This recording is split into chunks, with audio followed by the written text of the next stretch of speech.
The grand halls of the Imperial Council chamber echoed with laughter.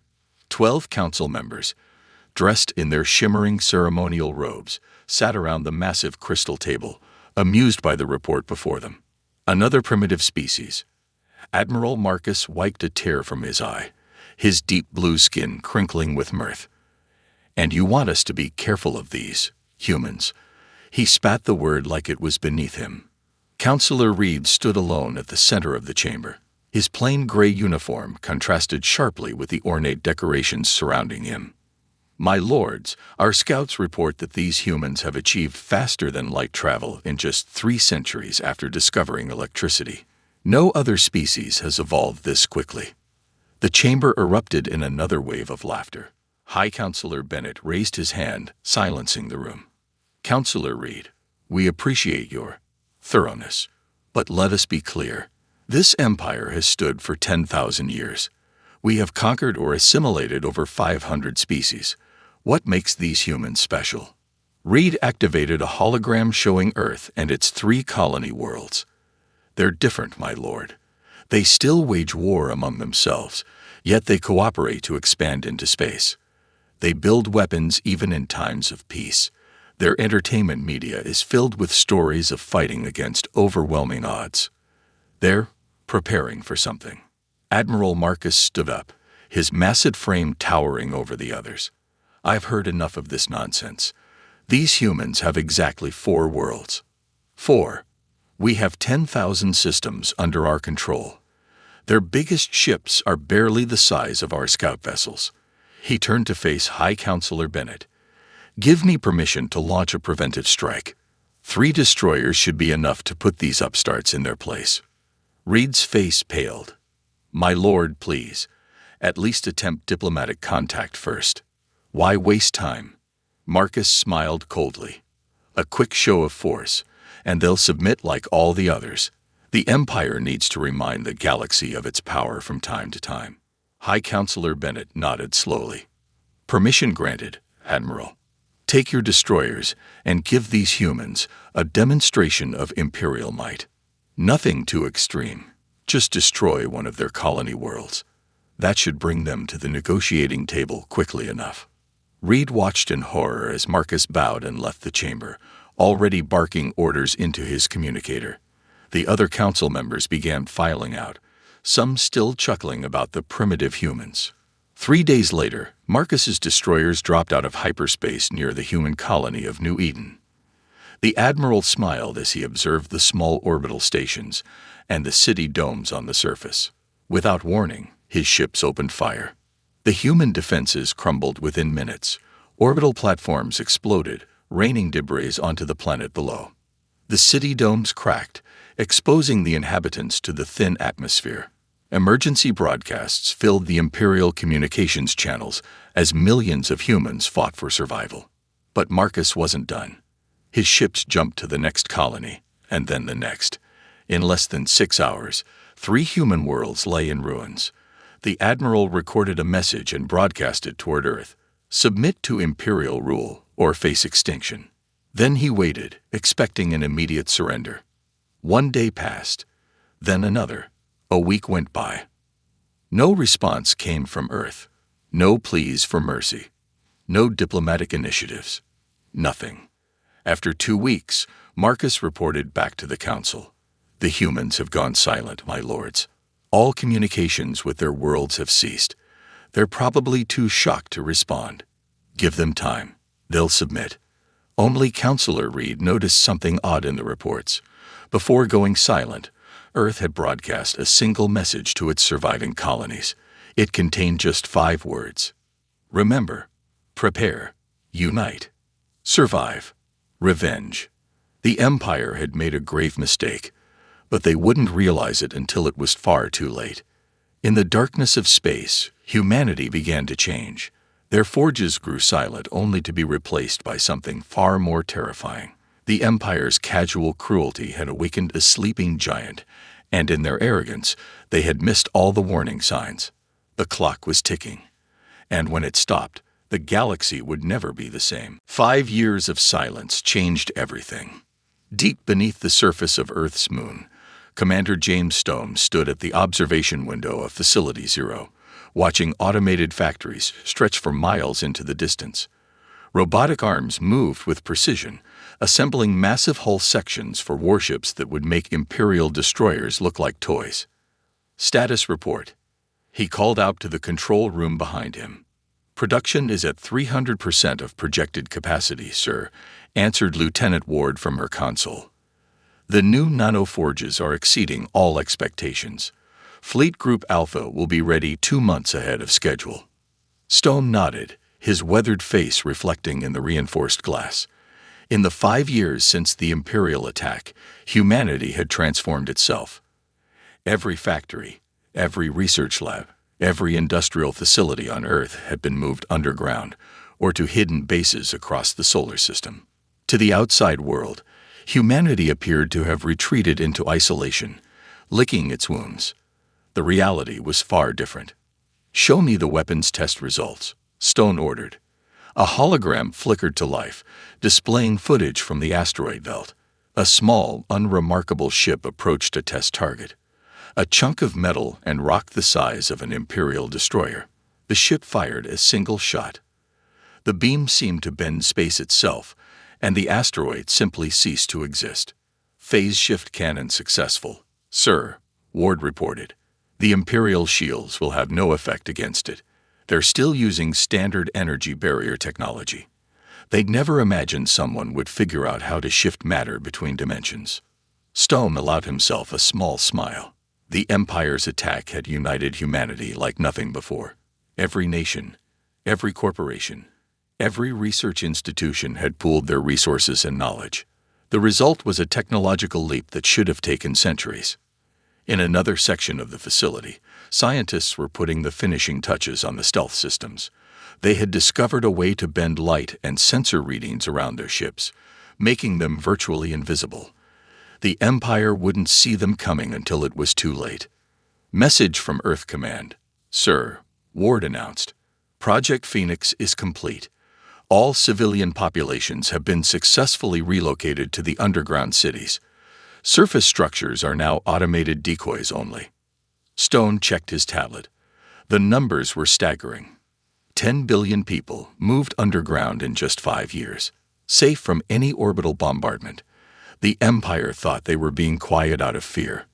They didn't realize humanity was preparing for the biggest military operation in history. "And the shipyards at Mars?" he asked. "Operating at full capacity. The stealth frigates are ready.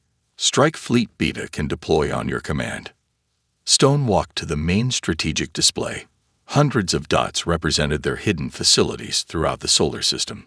The Empire's scouts still patrolled the edges, but they saw only what humanity wanted them to see: abandoned colonies, minimal activity, a defeated civilization.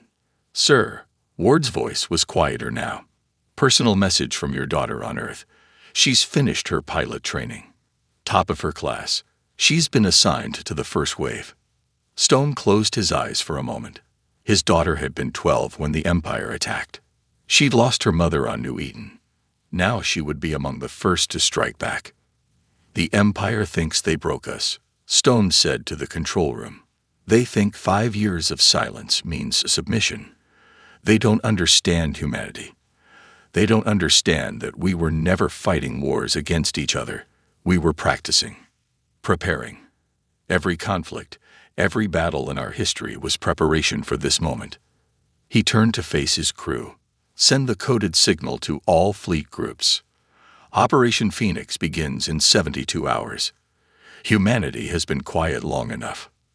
Throughout the solar system, hidden shipyards hummed with activity. Stealth ships slipped into formation. Weapon systems powered up. Crews took their positions. The might of the entire human race, transformed by loss, and forged in silence, prepared to reveal itself. In his quarters that night, Stone looked at an old photo of New Eden before its destruction. "We're coming," he whispered. "And this time, we're not the ones who will burn." The countdown to humanity's revenge had begun. The Imperial patrol ship Glory of Dawn never saw what hit it. One moment it was conducting its routine sweep of the border sectors. The next, it simply vanished, split apart by weapons that defied Imperial physics. Captain Thomas stood on the bridge of the stealth destroyer Nemesis, watching the patrol ship's debris scatter into space. His vessel remained invisible, a ghost in the void. Around him, his crew worked in complete silence, their movements precise and practiced. "First blood," he whispered. "Begin Phase 1. Across 15 crucial Imperial systems, human stealth ships emerged from their hiding spots. They had been waiting for months, gathering intelligence, identifying targets. The Empire's arrogance made it easy. They never thought to look for ships that could bend light itself. In the Imperial shipyards above Centauri Prime, Admiral Robert Black watched through his tactical visor as 30 human vessels appeared from nowhere. His small strike force had a simple mission: destroy the Empire's ability to build warships. All ships, weapons free. Black ordered, "Remember New Eden." The phase shift cannons fired. Imperial shields might as well have been paper. The massive construction docks simply ceased to exist, their matter scattered across dimensions. 5 years of weapons development had created something the Empire had never imagined possible. On the Imperial core world of Nexus II, Commander Wilson's strike team hit their military command centers. The Empire's most advanced detection systems couldn't track the human ships. Their best weapons couldn't touch them. It wasn't a battle. It was a slaughter. "Sir," Wilson's tactical officer reported, "Imperial reinforcements arriving. 3 destroyer groups." Wilson didn't even blink. "Show them what humanity has learned about warfare." The human ships moved like dancers, their maneuvers impossibly precise. Imperial targeting computers couldn't keep up. The destroyers fired blindly into space, their shots passing harmlessly through areas where human ships appeared to be. Then the phase shift cannons fired again. The Imperial destroyers didn't explode. They simply came apart, their atomic bonds severed by weapons that operated beyond normal spacetime. In the Rigel system, home to the Empire's largest fuel refineries, Captain Mary Parker led her squadron through their defensive grid. 5 years ago, she had been a high school teacher. Now she commanded weapons that could tear reality apart. "All targets marked," her XO reported. "Permission to fire." Parker thought of her students who had died on New Eden. "Permission granted. Burn it all." The refineries erupted in silent flame. The Empire had just lost 40% of its fuel production capability in less than 5 minutes. On Earth, Commander Stone watched the tactical display as reports flooded in.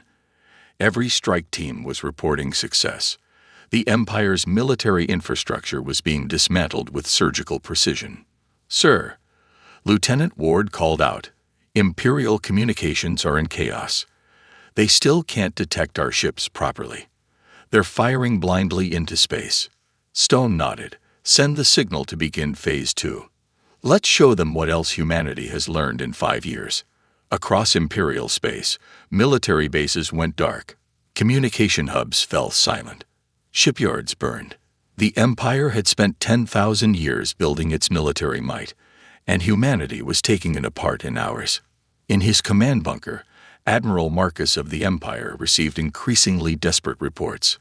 His mighty fleet was being destroyed by an enemy they couldn't see or fight. His strategic reserves were gone. His backup plans were in ruins. "My lord," a junior officer rushed in, "we're detecting new signals. Massive hyperspace disturbances at the edge of our defense perimeter." Marcus felt a chill run down his spine. "What do you mean, massive?"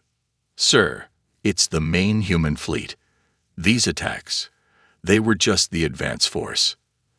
The Admiral slumped in his chair as the reality hit him. They had thought humanity would break when they destroyed their colonies. Instead, they had created something unprecedented. An entire civilization transformed into a weapon of war. And now that weapon was aimed at the heart of the Empire. The real battle was about to begin. The Imperial Palace shook with another explosion. High Counselor Bennett stumbled as he ran through the golden corridors, his ceremonial robes forgotten for simple combat gear.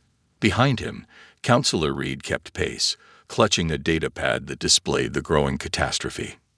15 systems, Bennett shouted in disbelief. They hit 15 systems at once. How is this possible? Before Reed could answer, every screen, hologram, and communication device in the palace flickered to life. The same thing was happening across every Imperial world, on every ship, in every colony. A simple message appeared, written in plain Imperial text. You brought this upon yourselves. No terms, no surrender, no mercy. The message played on repeat, impossible to shut off or override. In the background, a slow countdown appeared, ticking away with mechanical precision.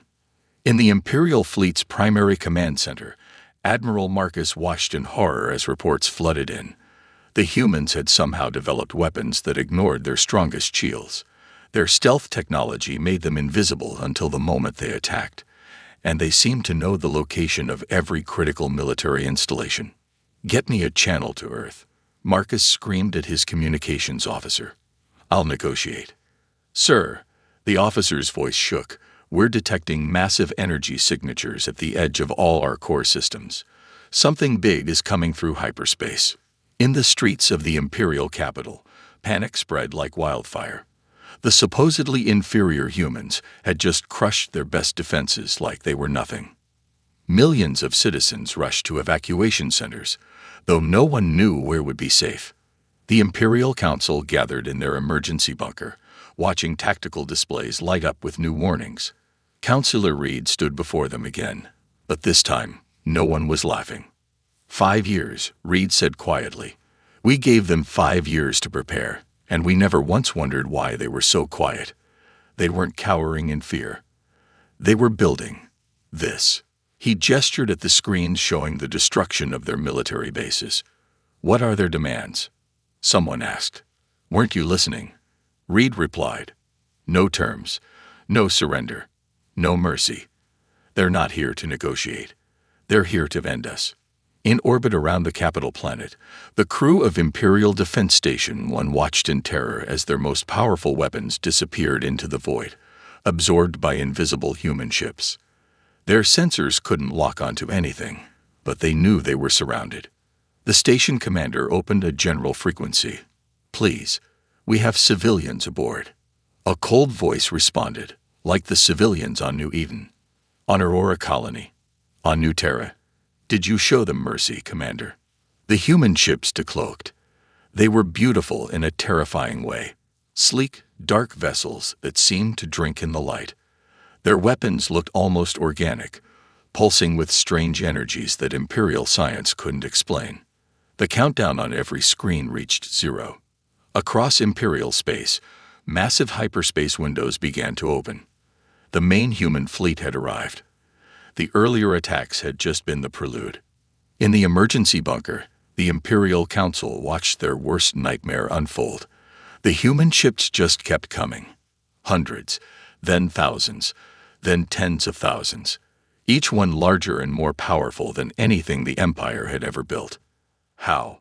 High Counselor Bennett whispered. How did they build so many? Reed looked at his former colleagues with pity. We forgot the most important lesson in history. Never push someone so far that they have nothing left to lose. We killed millions of their people. We thought they would break. Instead, we gave them a reason to unite, to transform, to become something far more terrible than we could imagine. The human fleet moved into position with mechanical precision. On every Imperial world, citizens looked up to see their skies filled with dark ships that promised judgment. Then, a new message appeared on every screen. The Empire taught us that mercy is weakness. Now we will teach the Empire what real strength looks like. Your time has ended. Humanity's time has begun. The real war was about to start. The Imperial capital's sky turned black with ships. Not the familiar silver blue of Imperial vessels, but something darker, more menacing. The human fleet stretched beyond sight, each ship a masterpiece of war. Admiral Lisa West stood on the bridge of the Earth's Vengeance, humanity's first super dreadnought. At 15 kilometers long, it made Imperial capital ships look like toys. The massive window showed thousands of human warships moving into attack formation. All fleet groups report ready. Admiral, her executive officer announced. The Empire's home fleet is attempting to form a defensive line. West allowed herself a small, cold smile. Show me. The tactical display lit up, showing nearly 10,000 Imperial warships forming a protective wall around their capital. 5 years ago, such a fleet would have seemed invincible. Now it looked painfully obsolete. Open a channel to all Imperial forces, West ordered. Let them see what their arrogance has created. The human ships activated their external lights simultaneously. In the darkness of space, they blazed like angry stars.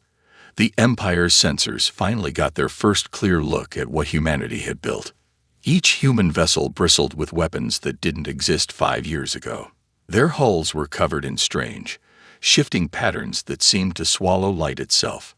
The smallest human frigate carried more firepower than an Imperial cruiser. Imperial vessels. West's voice echoed across every Imperial channel. You can't win this fight. Your shields can't stop our weapons. Your sensors can't track our ships. Your tactics are 5 years out of date. On the Imperial flagship, Admiral Marcus watched in horror as his sensors tried to analyze the human fleet. The energy readings were off the charts. A single human dreadnought had enough power to level a continent. My lord, his sensor officer called out, voice shaking, we're detecting something else. The human ships, they're deploying something. From the sides of each human vessel, smaller craft emerged. Thousands of them. Fighters unlike anything the Empire had ever seen. They moved in perfect formation, their pilots' minds linked directly to their ships through neural interfaces, another innovation born from 5 years of preparation. All units, West commanded, begin the demonstration. 100 human fighters broke formation. They accelerated toward the Imperial line at impossible speeds. The Empire's best point defense systems fired, and hit nothing. The fighters phased in and out of normal space, Imperial weapons passing harmlessly through their ghost images. Then the fighters reached the Imperial line. Their phase-shift weapons fired once. 10 Imperial destroyers simply vanished. Panic spread through the Imperial fleet. Their most powerful shields meant nothing. Their strongest armor was useless. The humans had changed the rules of space combat itself. Second wave, advance, West ordered calmly. This time, 1,000 fighters moved forward. Behind them, the main human fleet began powering up their primary weapons. The space around their ships seemed to twist and bend as reality itself prepared to tear. In his command center, High Counselor Bennett watched the tactical display with growing despair. The humans weren't just fighting a war. They were rewriting the laws of physics to do it. How? He whispered. How did they advance so far in just 5 years? The answer came from his tactical officer. Sir, we're detecting signs that these ships were built using automated systems. Their entire civilization. They converted everything they had into a war machine. While we watched their surface and saw nothing, they were building all of this underground and in hidden bases. West's voice came over the channels again. Your empire taught us an important lesson 5 years ago. You showed us what happens to the weak. Now we're going to show you what humanity does when it stops holding back. The human fleet's primary weapons reached full power. Space itself seemed to hold its breath. All units, West commanded, begin the main assault. Show them what 5 years of human ingenuity can do. The battle for the imperial capital was about to begin. And with it, the end of the empire itself. Admiral Marcus stood in his command center, watching his mighty fleet crumble before the human onslaught. Ships he had commanded for decades vanished in flashes of impossible physics. The humans weren't just winning. They were rewriting the rules of warfare itself. My lord, his tactical officer shouted, they're cutting through our third defense line like it isn't there. Marcus slammed his fist on the console.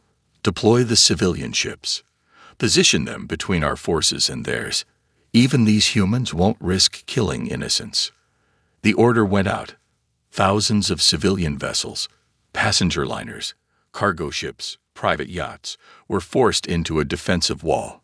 Millions of imperial citizens became unwilling shields for their military. On the bridge of Earth's vengeance, Admiral West received the reports of this new development. Her face hardened.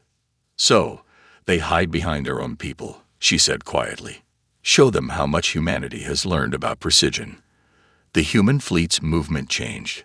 The massive ships began an intricate dance, weaving through space with impossible grace.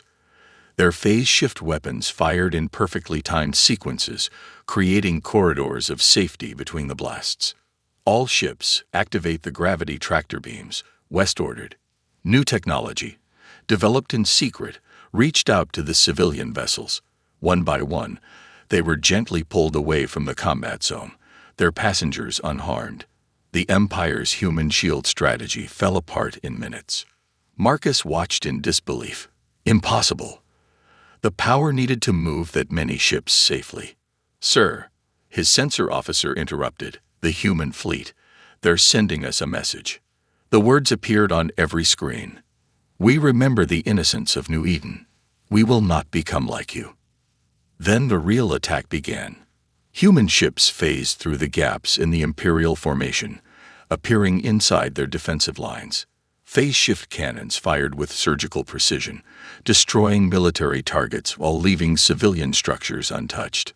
In orbit above the capital, the Empire's last defensive line prepared for their final stand.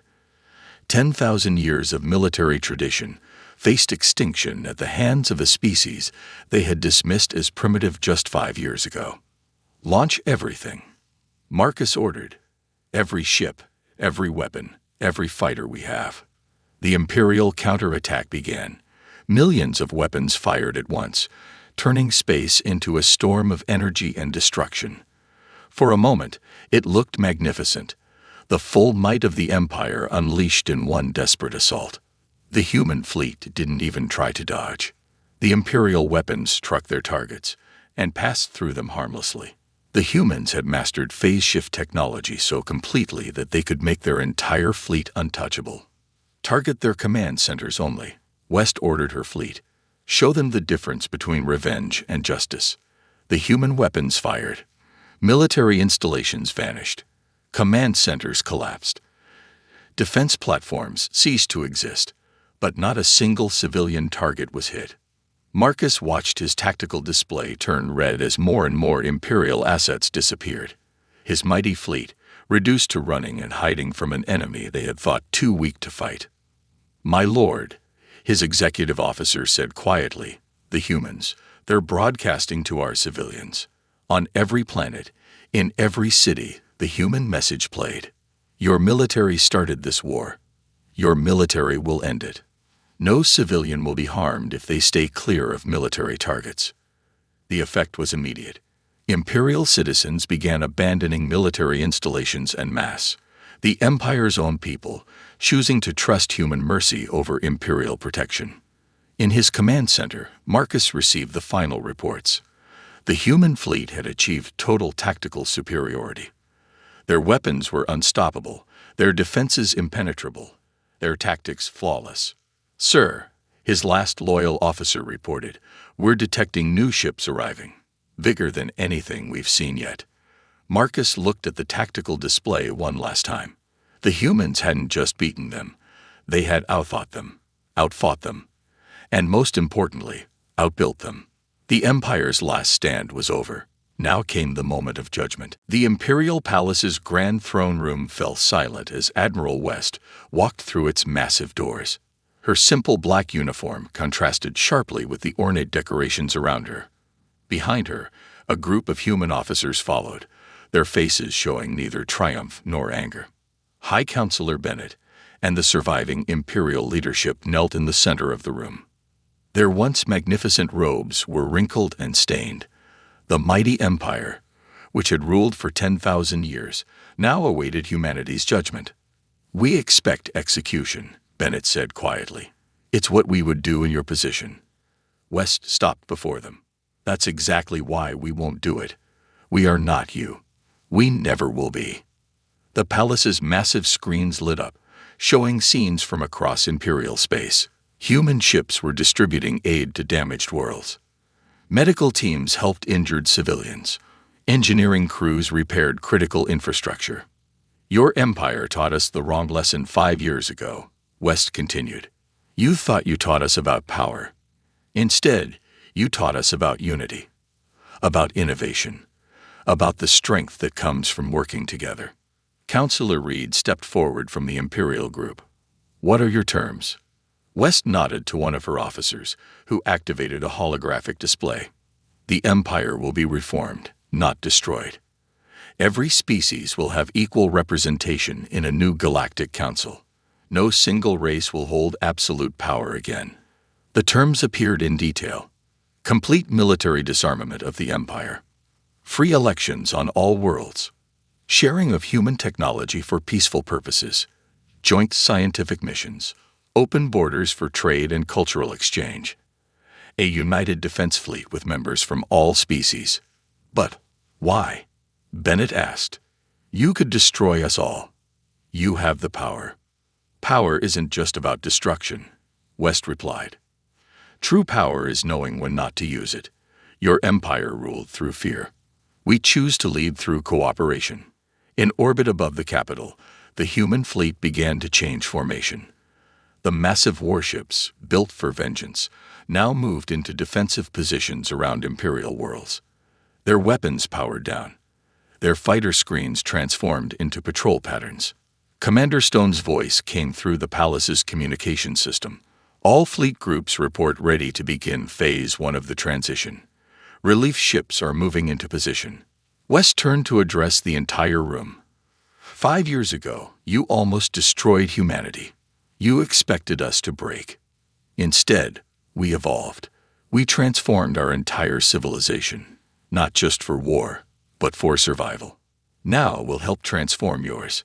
The screens showed more images, human engineers teaching Imperial scientists about phase shift technology, medical teams sharing advanced healing techniques, agricultural experts helping to rebuild devastated colonies. The Empire as you knew it is over, West declared. But your people don't have to suffer for their leaders' mistakes. Together, we can build something better.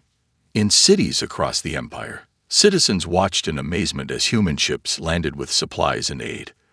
The species they had been taught to despise as primitive was showing them a new way forward. From the ruins of New Eden, now being rebuilt by joint human-Imperial construction teams, to the farthest reaches of Imperial space, a new order was taking shape. One last thing, West said, facing the Imperial leaders. The humans you murdered 5 years ago. We build a memorial for them today. Not as a reminder of vengeance, but as a lesson about the cost of arrogance and the price of war. Their sacrifice led us not to destruction, but to transformation. She gestured, and the palace doors opened again. Outside, citizens of both humanity and the Empire were already working together, clearing rubble, setting up aid stations, beginning the work of reconstruction. This is humanity's real victory, West said. Not that we defeated you, but that we chose to help you rise again, better than before. The sun set on the Imperial capital, marking the end of one era and the beginning of another. Humanity had come seeking vengeance, but chose to deliver something far more powerful: hope. In the skies above, human ships kept their watch, no longer as conquerors, but as guardians of a new age in galactic history.